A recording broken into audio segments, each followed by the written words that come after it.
5 लोग मारे थे हमने। हाँ, वैसी दोबारा वो स्थिति नहीं हो। हाँ, मेरे नाद में लगेंगे तो कोई भी सीधा नहीं जाएगा, ये या तो हॉस्पिटल जाएगा या तो स्मशान जाएगा। शिवसेना ठाकरे गटातून बंडखोरी करत एकनाथ शिंदे यांच्या शिवसेनेत प्रवेश केलेले खासदार संजय दिना पाटील सध्या पुन्हा एकदा चर्चेत आले आहेत।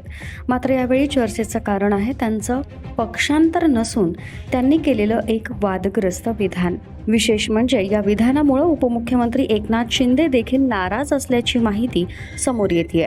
उद्धव ठाकरे यांच्या शिवसेनेतील 6 खासदारांनी अलीकडेच मोठी बंडखोरी करत स्वतंत्र गट स्थापन केला। या बंडखोर खासदारांमध्ये ईशान्य मुंबईचे खासदार संजय दिना पाटील यांचाही समावेश होता। या घडामोडीनंतर ठाकरे गट आणि फुटीर खासदारांमधील संघर्ष आणखी तीव्र झाला। दरम्यान ठाकरे गटाचे खासदार संजय राऊत यांनी 6ही खासदारांवर टीका केली। त्यानंतर संजय दिना पाटील आणि संजय राऊत यांच्यातील शाब्दिक युद्ध अधिकच पेटलं। परिस्थिती इतकी चिघळली की संजय राऊत यांनी थेट मुंबई पोलीस आयुक्त देवेन यांना पत्र लिहून तक्रार केली। या पत्रामध्ये संजय दिना पाटील यांच्याकडून धमक्या दिल्या जात असल्याचा आरोप करण्यात आलाय। याच दरम्यान संजय दिना पाटील यांनी केलेल्या एका वक्तव्यानं मोठी खळबळ उडाली।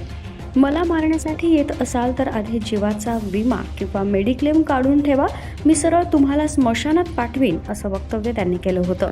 या विधानानंतर राज्यातील राजकीय वातावरण चांगलंच तापलं। मात्र आता या संपूर्ण प्रकरणाची दखल स्वतः एकनाथ शिंदे यांनी घेतल्याची माहिती समोर येते। सूत्रांच्या माहितीनुसार पक्षाची प्रतिमा मलिन होईल अशी वादग्रस्त वक्तव्य टाळण्यात शिंदे यांनी आमदार आणि खासदारांना दिले आहेत। कोणत्याही नेत्यानं किंवा लोकप्रतिनिधीनं बेफाम वक्तव्य करू नये असे स्पष्ट निर्देश देण्यात आल्याचं सांगितलं जात आहे। त्यामुळे आता संजय दिना पाटील यांच्या वक्तव्यावरून निर्माण झालेल्या वादानंतर शिंदे गटात नेमकी कोणती भूमिका घेतली जाते याकडे सर्वांचं लक्ष लागलंय। दरम्यान संजय राऊत आणि संजय दिना पाटील यांच्यातील संघर्ष आणखी वाढणार का आणि या वादावर शिंदे गट हे काय निर्णय घेतला जाणार हे पाहणं महत्त्वाचं ठरणार आहे। Bureau report, Maharashtra news 24।